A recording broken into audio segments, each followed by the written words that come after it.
Berita utama kembali bersama saya Cindy Permadi. Saudara, sekolah yang semestinya menjadi rumah kedua dan tempat teraman selain di rumah bagi anak.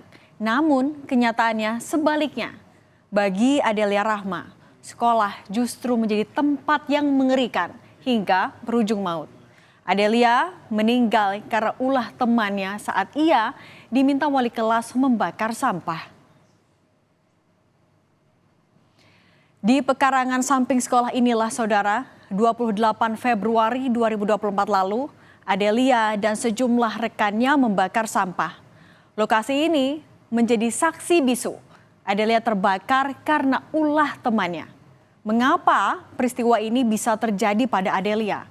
Dan mengapa para siswa ini tidak melakukan kegiatan belajar namun justru membakar sampah? Kejadian ini bermula dari para siswa bergotong royong membersihkan ruang kelas. Sampah-sampah kemudian dikumpulkan di samping sekolah. Salah satu guru kemudian menyalakan api untuk membakar sampah menggunakan bensin. Bensin yang digunakan untuk menyalakan api kemudian dibawa ke dalam kelas. Kemudian saudara, salah satu teman korban mengambil botol berisi bensin itu dan membawa ke tempat pembakaran sampah.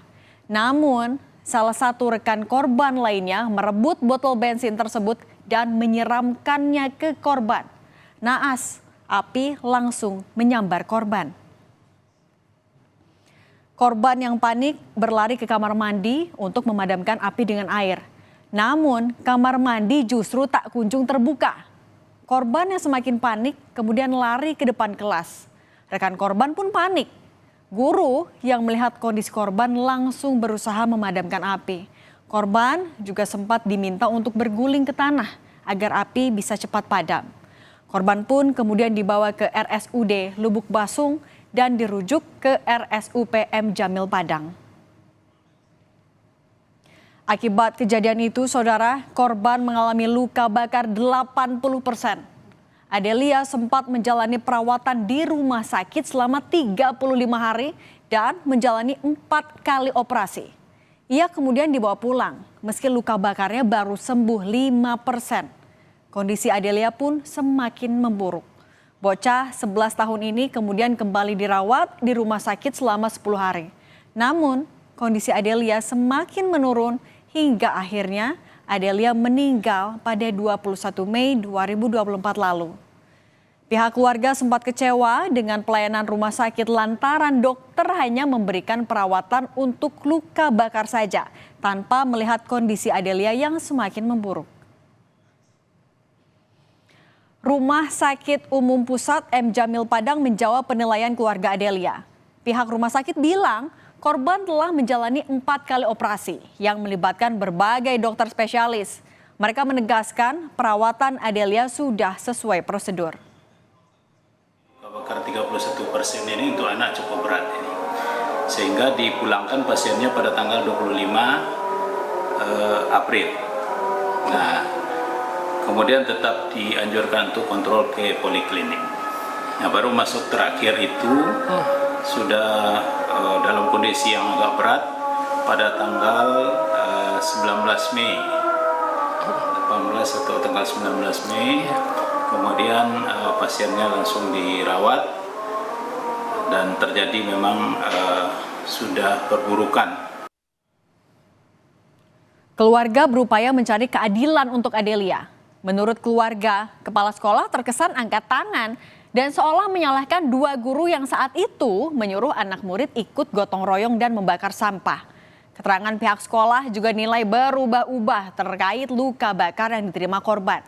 Keluarga menilai pihak sekolah lalai dalam mengawasi para siswa hingga berujung petaka.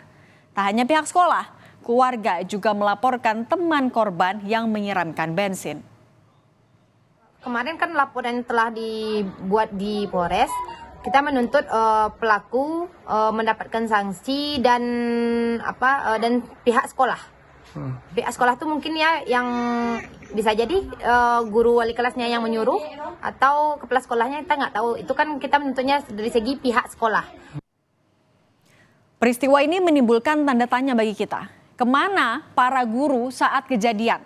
Bukankah para siswa harus selalu dalam pengawasan guru selama kegiatan di sekolah. Polisi telah memeriksa 4 orang, yakni kepala sekolah, wakil kepala sekolah, wali kelas, dan guru olahraga korban. Namun, polisi belum menetapkan tersangka karena masih membutuhkan keterangan dari para ahli. Dalam kasus ini, saudara, polisi menilai ada unsur kelalaian dalam pengawasan. Sekolah itu dilaporkan terkait kelalaian tadi atau gimana, Pak? Dilaporkan. Tadi kan dilaporkan itu oknum guru yang honorer dan kawan-kawan. Jumlah gurunya di sini kita masih tahap pemeriksaan, ya jadi sudah kita periksa yaitu wali kelasnya, kemudian wakil kepala sekolah, yaitu yang jelas itu guru olahraga di honorer. Sementara terkait teman korban yang menyiramkan bensin, polisi tak melakukan penahanan. Selain karena dari pemeriksaan tidak ada niat dan motif dari teman korban dalam insiden tersebut, polisi juga tidak bisa melakukan penahanan mengingat usianya yang masih 10 tahun, sehingga akan dikembalikan pada orang tua atas perbuatannya. Sebelum peristiwa korban terbakar, ternyata korban sering mendapat perundungan di sekolah oleh teman yang menyiram dengan bensin tersebut.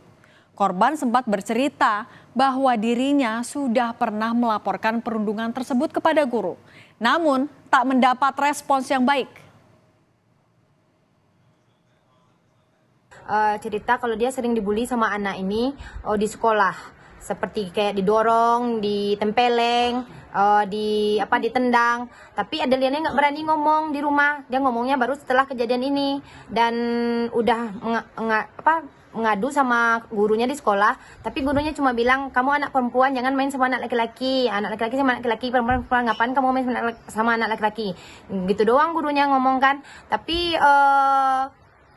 anak nih nggak ada ditegur. Yang Pemerintah daerah setempat menyesalkan adanya kejadian ini. Dinas Pendidikan menyelidiki dugaan kelalaian pihak sekolah. Sanksi akan dijatuhkan jika terbukti ada yang bersalah. Sementara itu, Komisi Perlindungan Anak Indonesia mendorong penegak hukum untuk mengusut kasus ini secara cepat dan tuntas. KPAI menyebut perlu kehati-hatian dalam menangani kasus ini karena melibatkan anak-anak, baik korban, saksi, dan anak yang berkonflik dengan hukum. KPAI meminta ada pendampingan psikososial terhadap anak-anak yang terlibat. Teman-teman Dinas Pendidikan sedang bekerja. Kami juga sedang menunggu laporan dari Dinas Pendidikan. Kita tunggu dulu seperti apanya nanti. Kalau memang terbukti ada kelalaian dalam melaksanakan tugas, kita akan berikan sanksi sesuai dengan peraturan perundang-undangan yang berlaku. Proses hukum harus tepat, artinya aparat penegak hukum harus bisa berkolaborasi dan menuntaskan serta menyelidiki dengan gamblang apa yang menjadi penyebab, kemudian siapa-siapa yang pihak-pihak terkait. Pada ini juga berharap bahwa ada pendampingan psikososial karena ada anak berkonflik dengan hukum, kemudian juga ada anak-anak di lingkungan sekolah dasar. Kasus perundungan di sekolah masih kerap terjadi. Pengawasan yang ketat harus dilakukan agar kejadian serupa tak kembali terulang. Jangan sampai karena lalai anak-anak menjadi korban. Tak hanya guru, orang tua dan pihak terkait lainnya harus terus mengedukasi anak-anak agar tidak melakukan perundungan dan kekerasan hingga berujung nyawa melayang.